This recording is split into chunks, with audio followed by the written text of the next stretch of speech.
ஹரி ஓம். March மாதம் கடகம் ராசி மாத பலன்கள். தனவரவு தேவையான அளவு இருக்கிறது. எதிர்பார்க்கும் பதவி உயர்வு நிச்சயமாக கிடைக்கும். குடும்ப ஒற்றுமை மேலோங்கும். ஆடம்பர பொருட்கள் வாங்கி குவிப்பீர்கள். பூர்வீக சொத்துக்கள் உங்கள் கைக்கு வந்து சேரும். வம்பு தும்பு வழக்குகளிலே வெற்றி கிட்டும். உடல் நலனில் சின்ன சின்ன சங்கடங்கள் ஏற்படும்.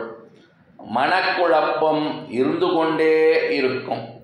வீண் அலைச்சல்கள் ஏற்படும்.